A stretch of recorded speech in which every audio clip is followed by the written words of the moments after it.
Give her a stronger dose. Give her a stronger dose, my daughter whispered to the doctor. She didn't know I was still listening. I kept my eyes closed and my breathing slow, the way I'd learned to do over 3 weeks of hospital ceilings and beeping monitors. My name is Daniel Ashworth. I am 61 years old, and in that moment, lying in bed 14 of the cardiac recovery ward with a tube in my arm and my daughter's voice sliding past my ear like a blade wrapped in silk, I understood that I was not the patient in this room. I was the target. Mr. Ashworth's chart says he's stable, the doctor said. I recognized the voice, Dr. Patel, young, careful, the kind of doctor who read labels twice. Stronger sedation isn't indicated right now. His heart rate's been steady for 2 days. He gets agitated at night, Clea said. My daughter, my only child. Her voice had the practiced softness of someone reciting a line she'd rehearsed in a car, in a mirror, in the dark. He doesn't sleep. It's not good for his recovery. I just want him comfortable. Isn't that what we all want, for him to be comfortable? There was a pause. I felt it stretch, the way silence stretches when someone is deciding whether to believe a lie. I'll note it in his chart, Dr. Patel said finally, but I'll have to run it by the attending before we adjust anything. We don't increase sedative dosages on a family request alone, Ms. Ashworth. There's a process. Of course, Clea said, of course, I just worry. Footsteps, the soft click of the door, and then, for a long time, nothing but the tick of the wall clock and my own heartbeat sounding, to my own ears, like a countdown. 3 weeks earlier, I'd been standing in my kitchen making coffee when my chest folded in on itself like a paper bag crushed by an invisible hand. I remember the floor coming up to meet me, and I remember thinking with strange clarity, this is it, this is how it ends, and then nothing until I woke up in an ambulance with a stranger's hands on my sternum, and a voice telling me to stay with them, Mr. Ashworth, stay with us. They told me later it was a myocardial infarction, moderate, survivable, the kind of thing a man my age recovers from with medication and diet changes, and a slower version of the life he used to live. I'd been lucky, that's what everyone said, lucky. Claire had been the first person at the hospital. She'd cried at my bedside, held my hand, told the nurses I was the best father a girl could ask for. She brought me magazines I didn't read and soup I couldn't stomach yet, and she sat by the window some evenings just watching me sleep, or so I thought. I believed in those early days that I had raised a good daughter, that the years after her mother died, the two of us alone in that house, learning to be a family of two, had built something unbreakable between us. I did not know then that Clea had spent the past year and a half quietly drowning. I found out the way you find out most terrible things, sideways in pieces, too late to stop any of it and just in time to survive it. The first piece came 2 days after the whispering, when my old business partner Marcus visited. Marcus and I had built a modest logistics company together, the kind of thing that doesn't make headlines but pays for a decent house and a comfortable retirement. He sat in the vinyl chair beside my bed, turning his hat in his hands the way he did when he had bad news and didn't know how to open with it. Danny, he said, I probably shouldn't be telling you this while you're in here, but I think you need to know before you sign anything. Sign what? Clea came by the office last month, asked to see the paperwork on the buyout clause, the one that pays out your shares if you're incapacitated. He looked at his hat instead of at me. She asked a lot of questions about how incapacitated gets defined, medically, legally. The room felt very cold and very white all at once. She's my daughter, Marcus, she wouldn't. I hope you're right, he said. I really do, but I looked into some things after she left. Danny, she's in trouble, real trouble. There's a man she's been seeing goes by Victor, some kind of investment consultant, if you believe that, and there's money missing from her accounts, a lot of money.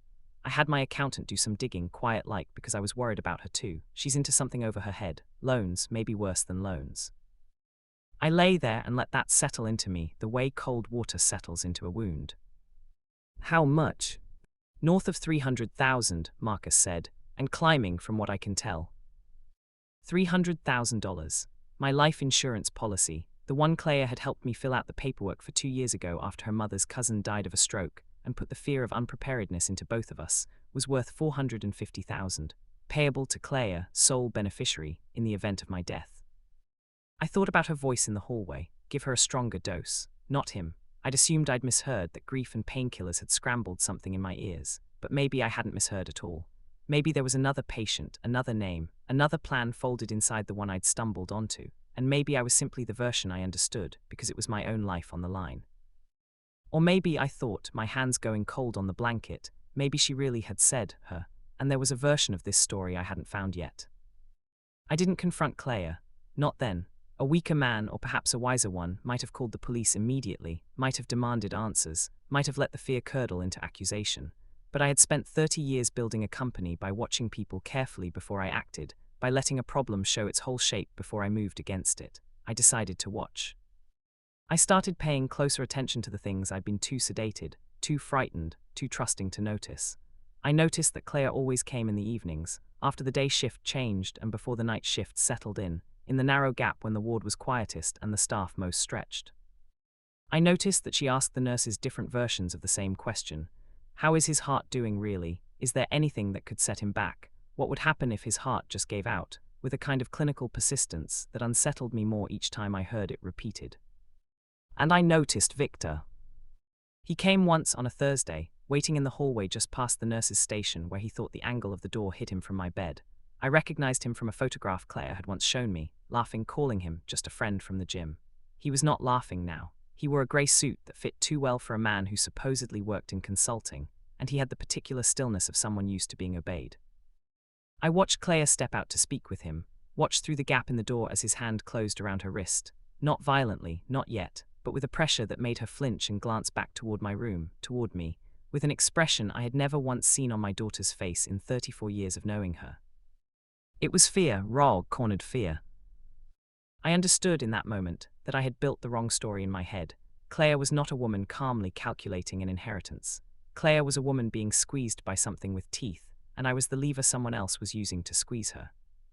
That night after the ward had gone quiet, and the hallway lights had dimmed to their overnight amber, I asked the nurse, a broad, no-nonsense woman named Odalise who had grown fond of sneaking me extra crackers, to help me sit up properly and hand me the phone from my nightstand. I called Marcus. I need everything you have on this Victor, I said. Full name, whatever your accountant found, all of it. And I need you to find out something else for me. I need to know exactly what Claire owes and to who. Danny, it's 11 at night. You had a heart attack 3 weeks ago. Marcus, please. He called back within the hour. Victor's full name was Victor Canellis, and he ran what looked on paper like an investment firm, but which Marcus's accountant, a sharp, suspicious woman named Priya, who apparently loved nothing more than pulling threads, believed was closer to a sophisticated loan operation, preying on people desperate to recover from bad decisions. Claire had gone to him 18 months ago after a failed business venture of her own, a boutique consulting firm that had folded under the weight of one bad client and a lot of overconfidence. The loans had started reasonable. They had not stayed reasonable. By the time Claire understood what she'd walked into, the interest alone was more than she earned in a year, and Canellis had begun suggesting, with increasing directness, that there were other ways for a smart woman to settle a debt. Ways involving her father's life insurance policy. I sat with that for a long time in the dark, listening to the soft mechanical hush of the monitor beside me, and I felt something in my chest that was not the ache of a damaged heart but something older and colder. The particular grief of understanding that your child has been drowning in a room down the hall from you, and you were too sick, too self-focused, too convinced of your own understanding of her to notice. I did not even then believe Claire wanted me dead. I believed Claire wanted, more than anything, to survive a trap that was closing around her, and that a dangerous man had shown her a door and told her it was the only way out. The next evening, I asked Odalise to let Claire in before visiting hours officially started, and to make sure no one interrupted us for 20 minutes. When Claire came in, her face carried the particular brightness of someone determined to seem fine, a brittle cheerfulness stretched thin over something cracking underneath. Hi Dad, you look better today. Sit down, Claire. Something in my voice made her pause. She sat.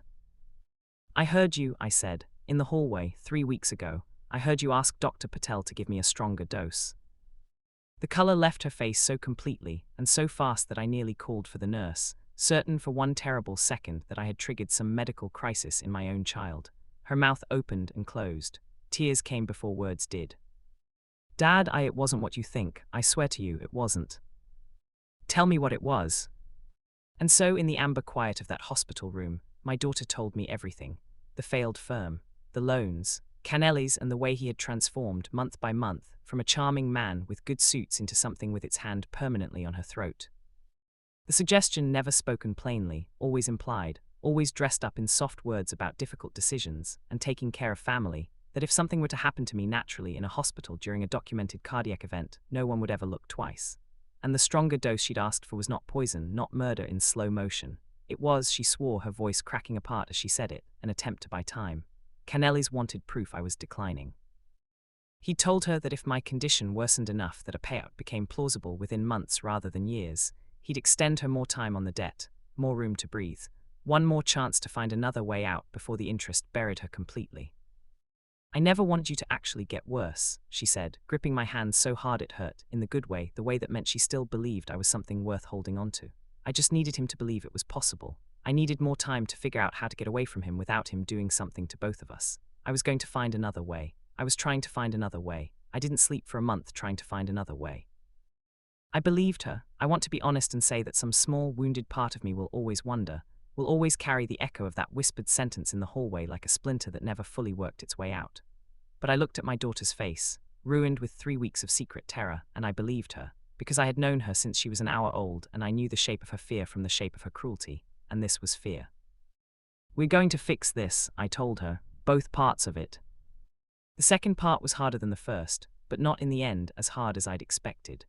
Marcus's accountant Priya, it turned out, had a cousin who worked in financial crimes at the state attorney general's office, and Canellis's consulting firm had apparently been on that office's radar for over a year, a slow-building case waiting for one victim willing to talk on the record.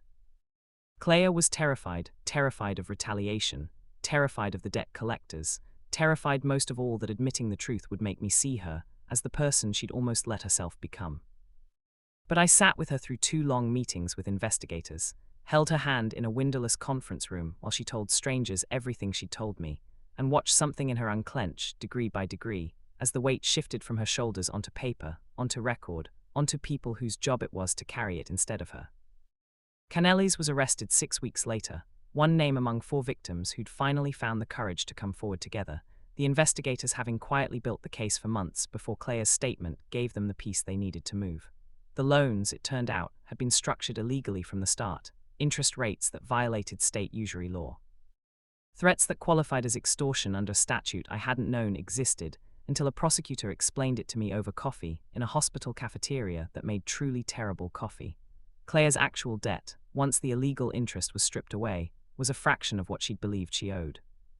Between what remained, my insurance policy, which I did not, contrary to any dark momentary suspicion, need to die to be useful, and a restructured payment plan Marcus helped her negotiate, she climbed out of the hole within a year. Dr. Patel, for what it's worth, had done exactly what a good doctor should do. She'd noted Clea's request, run it by the attending, and the attending, an older, sharper woman named Dr. Osai, who had seen every kind of family desperation a hospital can produce, had quietly flagged the request as unusual enough to mention to hospital social work. A small bureaucratic safeguard that, had things gone differently, might have caught the problem even without my eavesdropping. The system, imperfect as it was, had been watching too. I left the hospital 5 weeks after I arrived, thinner, slower, with a chest full of new scar tissue and a heart that would need watching for the rest of my life. Clea drove me home. We didn't talk much on the drive. Some conversations exhaust a person too much to repeat, even the ones that saved something. But when we pulled into the driveway of the house where she'd grown up, she turned the car off and sat there for a moment with her hands still on the wheel. I almost lost you trying to protect myself from losing everything else, she said. I keep turning that over. How close I got to becoming a person I never wanted to be. You didn't become that person, I said. You told me the truth before it was too late to matter. That's the whole difference, Clea. That's the entire difference between the story I was afraid I was living and the one we actually got. She cried again, there in the driveway, but it was a different kind of crying than the hospital room kind, something releasing instead of something breaking. I think about that whispered sentence more often than I'd like to admit. Even now, more than a year later, my heart steady, my daughter's debts settled. Canel is awaiting trial on charges that will likely keep him away from vulnerable, desperate people for a long time. Give her a stronger dose. 4 words that nearly convinced me my own child wanted me dead, when in truth they were the sound of a drowning person reaching, badly, blindly, for anything that might keep her head above water one more day. I don't know what I would have done if I hadn't overheard her. I don't know if Clea would have found her way to the truth on her own, or whether Canellis's pressure would have eventually pushed her somewhere neither of us could have come back from. I try not to spend too much time in that particular hallway of imagination. What I know is this: I was lying in that bed, pretending to sleep, and I heard 4 words that broke my heart before they ever had the chance to explain themselves. And somewhere underneath the fear those words put in me, I made a choice to watch before I judged, to ask before I accused, to trust that 34 years of knowing my daughter meant something even when the evidence, for one terrible hour, seemed to point the other way. It was the best decision I ever made in a hospital bed, possibly the best decision I ever made anywhere. These days, Claire visits every Sunday. We don't talk about Canelli's much, or the debt, or the whispered request that started all of it. Mostly we talk about ordinary things, her new job at a firm with actual scruples, the garden I've been slowly rebuilding since my cardiologist cleared me for light yard work, whether the tomatoes will come in before the first frost. Ordinary things, spoken plainly, in daylight, with nothing whispered and nothing hidden. That, I've come to understand, is what surviving actually sounds like.